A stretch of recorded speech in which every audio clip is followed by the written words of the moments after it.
So this keto pesto chicken is not only juicy, tender, and bursting with flavor, but it's super easy and perfect for a weeknight dinner. Plus, it's gluten-free and can also be made paleo, Whole30, and dairy-free, so it ticks all the boxes. I'm Cassidy from Cassidys Craveable Creations. Let's get started.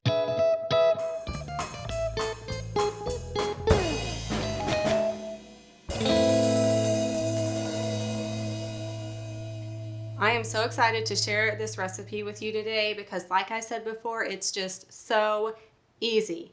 All we're going to do is we're going to sprinkle some chicken with some salt and pepper. I am using boneless, skinless chicken thighs. You can also use chicken breast. I personally prefer to use bone-in, skin-on chicken thighs just because I love the crispy skin, but they were sold out at the store, so I'm using these chicken thighs. It's still very delicious, but just use whatever chicken you prefer, and then be sure to check the recipe card because the different types of chicken have different cooking times. And I'm using a broiler pan, but if you don't have a broiler pan, it's no big deal. You can also use a baking sheet. So now all you have to do is add some pesto to the chicken. I am using my homemade Whole30 Paleo pesto, and I will put a link to it up here over my shoulder, and I'll also put a link to it in the description below. But feel free to use store-bought. Store-bought works just as well. So we'll just spoon the pesto over the chicken, and all you gotta do is rub it in. And then we're just gonna bake this in a 425-degree oven for around 20 minutes. And like I said earlier, if you're using a different cut of chicken, be sure to check out the recipe card because the baking times will be different.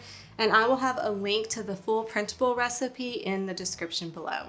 Now that the chicken has baked, all we're gonna do is we're gonna top it with a little bit of fresh mozzarella. And I love the fresh mozzarella, but you can substitute it with shredded if you would like. And if you are paleo or Whole30 or dairy-free, you can of course just skip adding the mozzarella on top.